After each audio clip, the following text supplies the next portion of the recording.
Hi guys, Mark Bentley here. Going to talk to you about the user search dashboard, the ease of using it, and the AI agent to be able to compare data and see how accurate it is. So you're looking at the dashboard here. You'll see that it's a credit-based model. The test accounts that we've been sending out, you'll see that you already have some preloaded credit in there. Mine at the moment is 128. And it's a pay-as-you-go model. So although it calls on OSINT Industries and Predictor, Pipple, Gravatar, and other ones, and Epios, you don't have to have licenses for those platforms. It will give you access to those, included in the search. Now, it may well be that you'll get it in the dark mode, where the cursor is at the moment. I prefer the light mode, and I'll keep it in light mode for the purposes of this. So the database here, you'll see here that we have the opportunity to search on all these things: emails, phone numbers, just about everything. Sanctions are in there, cyber intelligence, cryptocurrency, where wallets. You won't get who owns the wallet, but you'll get where the wallets are on the internet. Vehicle lookup, so that's license plates, etc.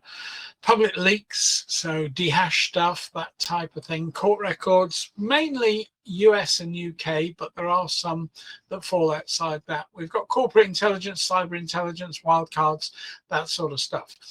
So you'll be able to do searches on those, and I'll do a search on that in a second. If we go over to the right here, you'll see that we have operations, and we can choose to have private or shared operations. We can click on case management, create an operation, and the licenses that you've been given as a test license are restricted to just you. They're not shared teams ones at the moment. So I'm going to do Operation Silver, and let's assume imagine that that is an operation we're working on. We've got some emails, we've got some telephone numbers, we've got that sort of stuff.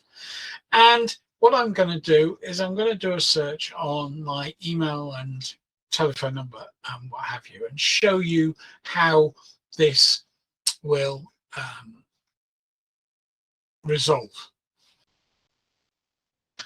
So let's go and have a look. At the left-hand side here, by the way, we've got bookmarks. Bookmarks are really important. If you do a search and it charges you $2 to do the search, you've got to bookmark it, and it'll automatically bookmark in whichever operation or case file that you're creating.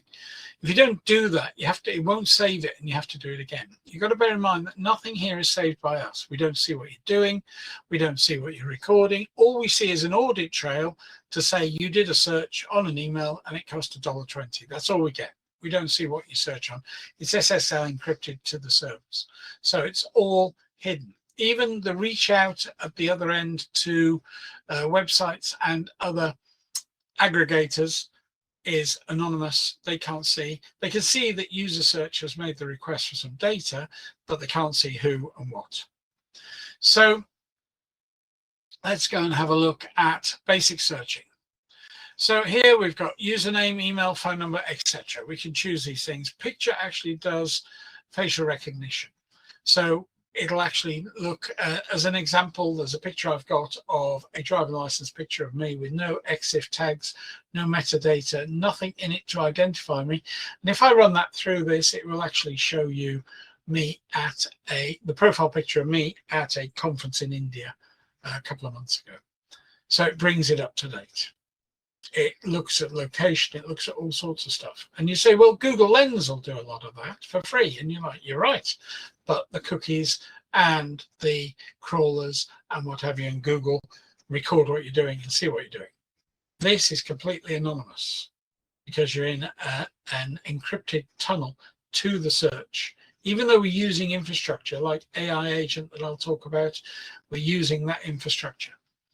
So this is a very quick blast through its capabilities. I'll be looking at AI agent in a second, which is our AI platform, which is, and you can choose Grok, ChatGPT, Gemini, Claude. You can choose which one to use. So we're using the infrastructure, but they're not seeing what we're doing.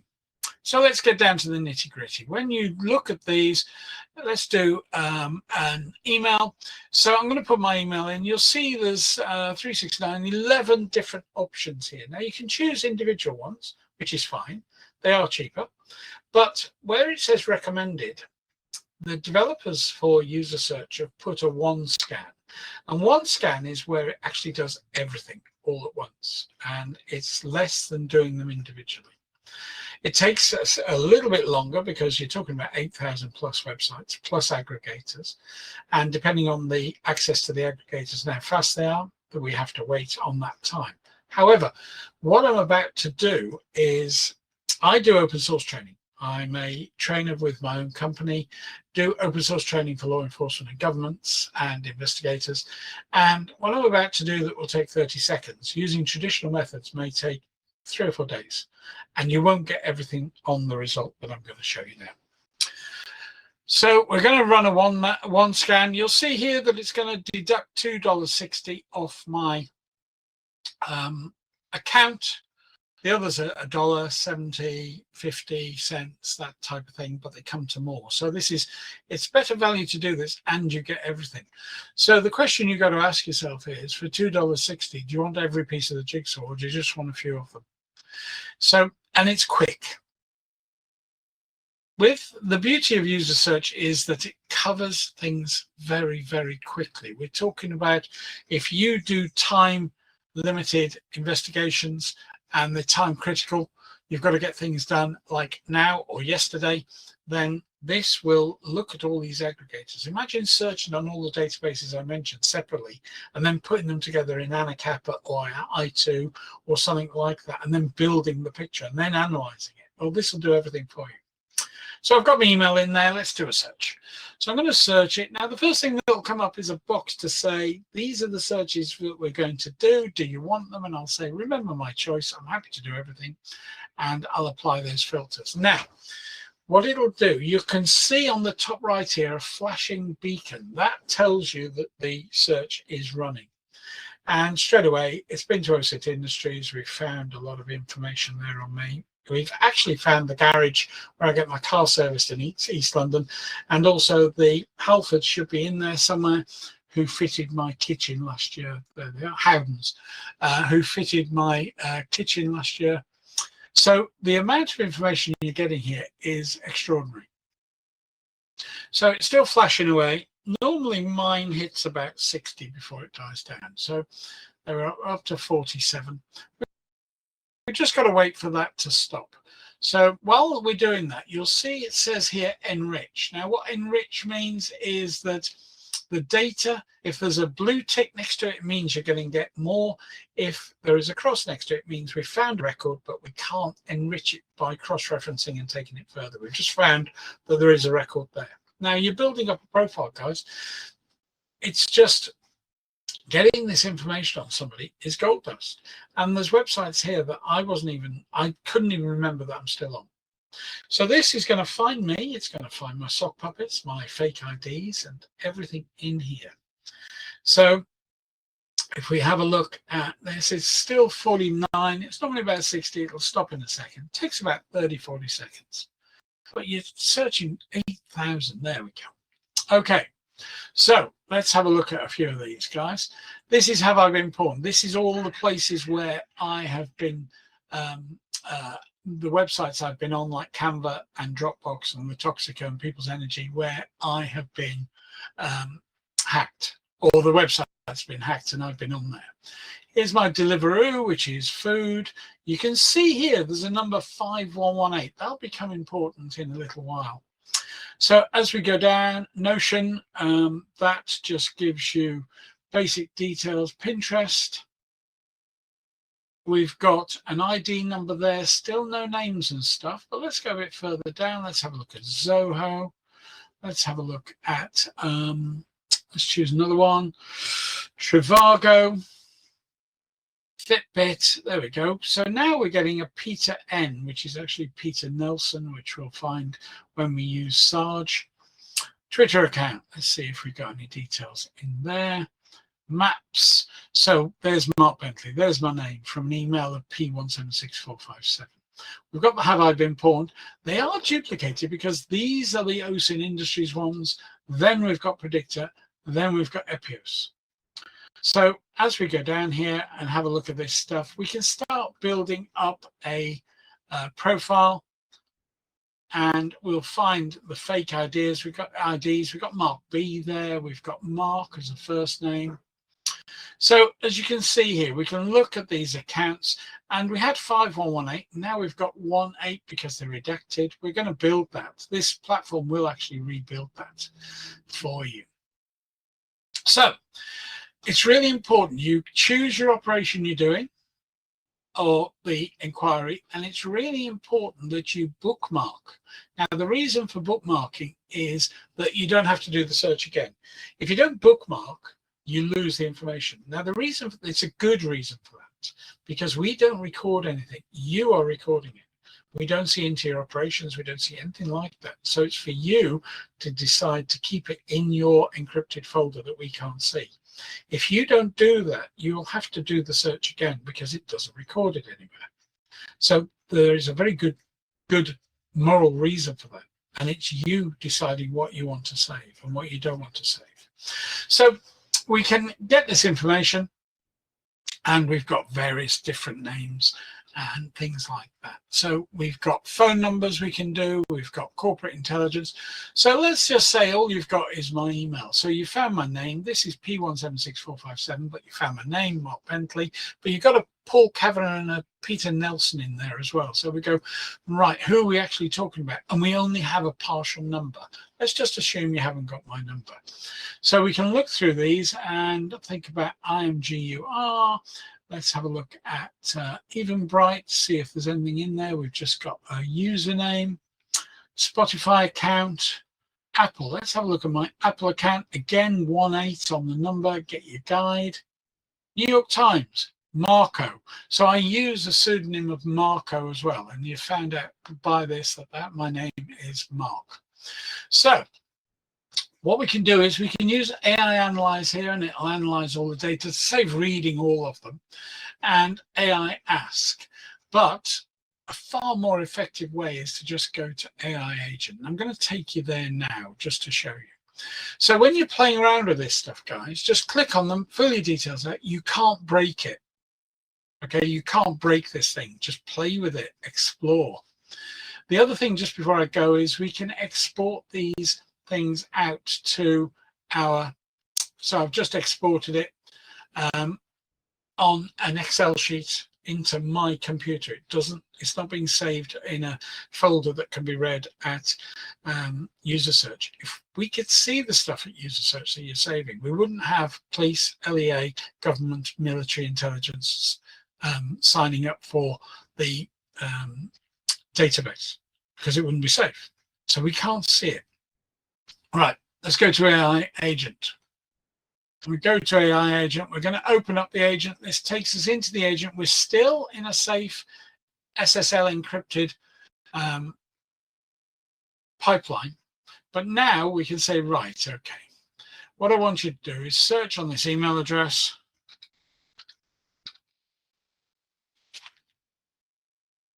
And what we can ask it to do, and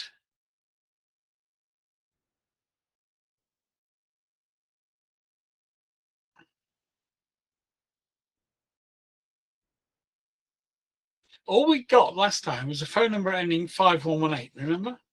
So we're going, well, we haven't got the phone number, but I want you to do the full search on this. Now I can choose Claude, GDP, Grok, Gemini, and they are private versions. So you're not reaching out to them outside the encrypted platform, you're doing it within. You can also upload images and ask it to analyze images, and we'll do the search. We'll use Claude. Claude's one of my fave.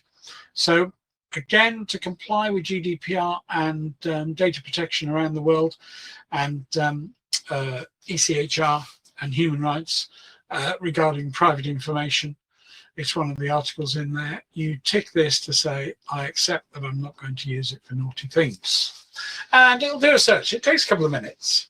And it'll say, because there's several stages we need to go through. So here it says, right, these are the modules we're going to run. Do you want us to run these modules?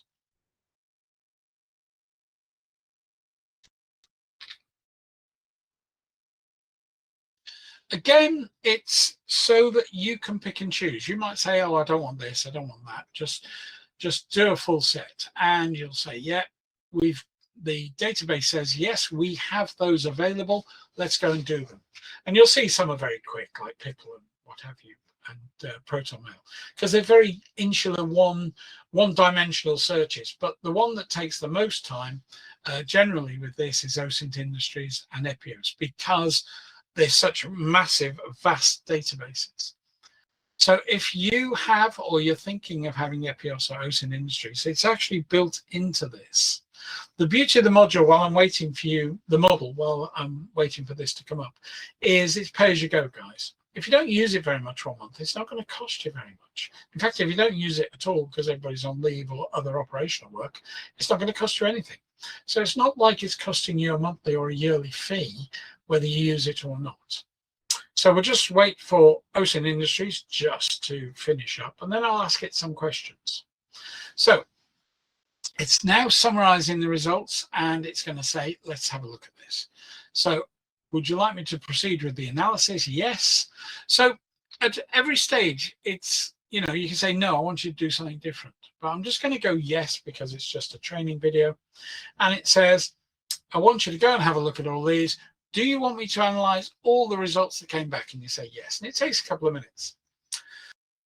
Why does it take a couple of minutes? Why isn't it quick? Well, that is quick. We're talking about 8,000 websites. We're talking about cross-referencing all the data from 20 aggregators and cross-referencing it. I'm going to actually ask it to use the intelligence yardstick in a second, which is the defense and intelligence industries method of analyzing some data to see if it is reliable.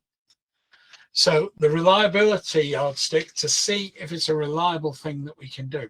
So it's cross-referencing. Can you see? We didn't have the full number, did we? And it's going, right, have a look at all this stuff and see if you can come up with the cell phone number for this ending 118.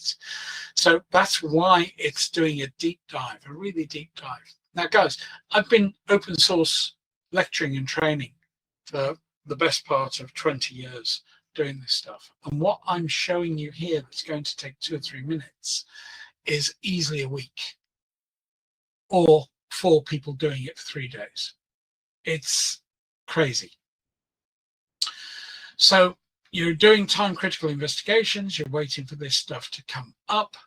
We'll have a look at the analysis and see if it comes up with a full number. Now this, I'm doing it live for you guys. This is not a setup. It's not, here's one I prepared earlier. I'm actually doing it live. I could have just shown you screenshots and you go, well, are they accurate? Is it real? I'm relying upon the system here to find this.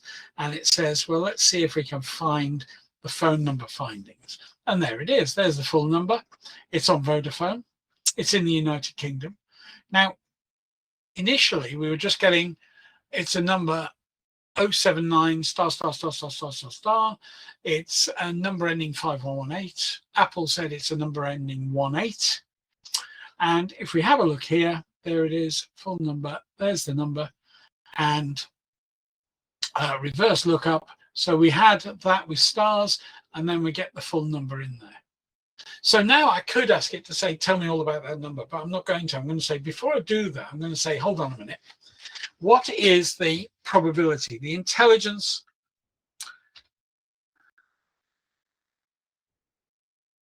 using the intelligence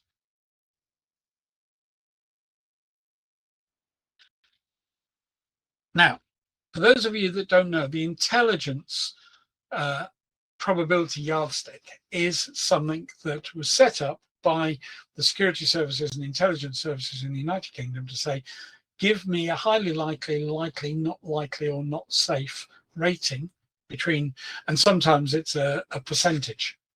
Let me run that while I'm talking. And it's saying, and there's my company, by the way. So there's Bentac Training and Consultancy. And I want them to have a look at everything. Again, you have complete control. You can choose what to do and what not to do here. So this will take a couple of minutes, but what it's going to do is it's going to tell me, thank you for giving me all this information. Thank you for rebuilding the phone number. Thank you for giving me the full name, Mark Bentley, and the company he works for. But can I actually rely on that? Can I actually rely on that information? And is it safe?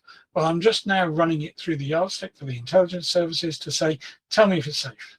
And give me a highly likely, likely, not likely, or unsafe rating for all that information that you've just found me. Guys, just think back to what you do manually without this. How you do this. While we're looking at it, there's some other things. There's Nacho Libre on FreeCycle. I've got a FreeCycle account. I call myself Nacho Libre. That's my username. You would never find that. I'm not being funny, but you will never, ever, ever find that open source searching. You'll never find that Nacho Libre 1 is connected to P176457. You'll never do that. So how is UserSearch doing this? Well, because it uses aggregators. Those aggregators that collect information from the deep web, we can dip into those and get that information. So we have an anomaly here, Peter N. But is it an anomaly, Peter Nelson? Or is that his real name? Is my real name Peter Nelson or Mark Bentley? So there is a warning here, and there's always a warning with AI. It can contain hallucinations, and what that means is it can contain things that may lead you up the garden path. But we're going to avoid that now. We're going to use the yardstick. And we'll see here, we'll just let this finish. There we go. Right, here we go. So the phone number that you've rebuilt for that email address, how likely is it? It's highly likely. It's on Vodafone. There are a number of places. There it is. It's 118, 118, 5118, and they fall into the correct format, and they are consistent with somebody called Mark Bentley. Is it Mark Bentley of London? Highly likely. So we're talking about 80% there. And it recurs and recurs and recurs. And he's a director of Trace Tools and Bedtech Training and Consultancy. Then we've got London, England is confirmed in 2. So it's cross-referencing. So you're getting ABC, you're getting acquiring data, backing it up and confirming it. So there's your matrix, for the risk matrix for, or the risk triangle, the triangle of attribution that I talk about in my training, where you have 3 points to prove it. Then Peter N, realistic possibility. So what it's saying is it's not reliable and it's an anomaly, but it's reliable insofar that Mark Bentley uses Peter N or Peter Nelson. And there's the supporting context to it. So you can actually do this stuff and then run the yardstick through it to say, can I rely on this stuff? Now it's of a grade of intelligence that you can take to a judge, take to MLAT, Mutual Legal Assistance Treaty request across country, or if you're just doing a risk assessment, do I want to go and sit out, if you're a private investigator, sit outside an address for 2 days, or research that cell phone number and Mark Bentley? Can I rely on that, or am I going to waste my time? And it gives you highly likely a graded assessment of whether that's good to go or not, whether it's actionable intelligence or just intelligence. So you can see here, now all I've done here, guys, is I've just done one thing on there. I've just done an email, but you can do images. You've got account. If you haven't got an account, you're watching this video, please just reach out to us. We'll send you a test account, a free account with some preloaded credit. You can have a play around with it. You can't break it, but you will do 4 or 5 days work in 30 seconds. And then you'll do an assessment, which will take 2 minutes to say whether it's actual or not. It's insane. Please think about this. Think about the things we can do. So we've got the dashboard, we've got the settings for it, we've got profile details, we've got all that sort of stuff in here relating to it so that you can have a look at your details in here. You can change them. if we go and have a look at the credits, you'll see here. So you'll see here the transaction history. We don't see what the transactions are. We just see a transaction took place. But the most important thing I want to show you here is this, and that is third-party integrated services. Some of these services are over $10,000 each. Epios, Face, Hudson Rock. Hudson Rock is massive. You might not use it, you will after this. OSINT Industries, Pipple, Predictor, Spamhaus, Geospy for doing geographical images. So have a play around with it, guys. If you have any questions, reach out to me. If you want to do a one-to-one because you haven't quite got stuff, then let me know, and I will happily help you out as much as I can. I want you to play around with it. Don't take my word for it. Play around with it with the account. See how you like it. Okay. Thank you for listening, and hopefully we'll speak soon. And I hope this was helpful.